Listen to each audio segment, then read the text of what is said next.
Welcome. My name is Jennifer Raye, and in today's video I'm going to discuss Shavasana pose or corpse pose. Shavasana is generally offered at the end of our yoga practice, but you can always use it during your practice as well as a moment to integrate and assimilate what has come before. So I hope you enjoy this video.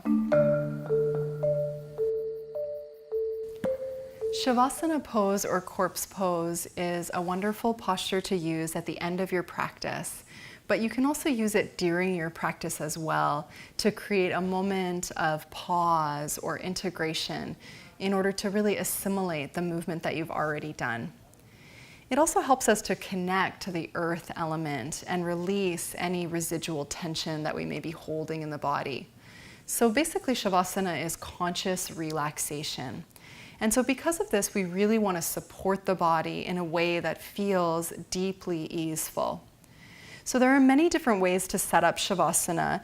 The most common way that is taught, of course, is to lie on your back. But you can also lie on your side or on your belly if that feels more supportive for you. So there are lots of prop setups that you can use as well, and I'll just show a few here. First, it's nice to have a little bit of support underneath the head, but do make sure that you don't use too much height underneath the head. So don't use a block or a bolster or even a really thickly folded blanket. That will pop your head forward and put strain on the neck. But having a little bit of support underneath the head will help to encourage just a gentle curve in the neck spine. You can also place a bolster underneath the knees. That can be really nice, placing bolster underneath hamstrings and knees in order to support the lower back. So that is especially helpful if you have lower back pain or concerns. Another option for lower back concerns is to simply bend the legs and place the feet to the floor, like so.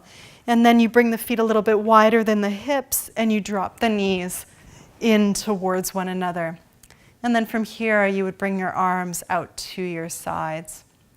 Okay, so I'll just show with the bolster. Then you place the bolster underneath the thighs here, underneath hamstrings, and you come down into the supported version.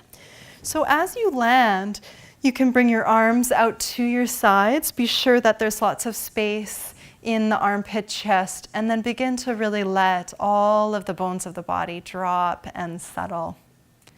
You can use a sandbag as well at various spots in the body to encourage the parasympathetic or the rest and digest response to activate. So here I've got a sandbag. A few options include placing sandbag right on the tops of the hips on the ASIS and then resting the hands out to the sides. You could also place sandbags on either side on the forearms, and of course you would want it to be even on left and right side. So you can experiment with where you put the sandbags, maybe on the feet, that's another good option there as well, or on the thighs, gently encouraging an internal rotation of the thighs. Once you have set yourself up, it can be helpful to stay for a number of minutes, deepening and slowing your breath. Another option is to use a blanket. So you always want to stay just, gently warm in your body. But even if you are already warm, it can be nice to have the weight of the blanket on the body, once again to encourage the letting go and the softening of the nervous system. So here I place the blanket on my belly, and then I begin to really rest down into the floor.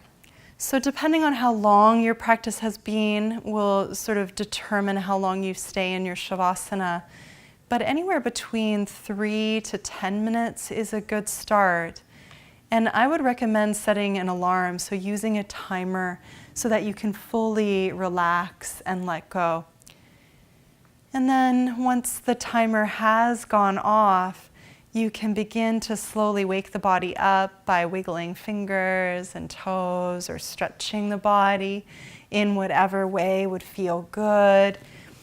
Eventually, you can take props off to the side of the mat and then just begin to roll onto one side, and then use your upper arm and gently press your way up to seated, bringing your head up very last. Okay, and then from here, after Shavasana is always a wonderful time to come into a short seated meditation if you have time before you close your practice. So I hope that gave you a few ideas for Shavasana pose, and be sure to get over to jenniferraye.com to find more tips and suggestions for yoga postures and your yoga practice.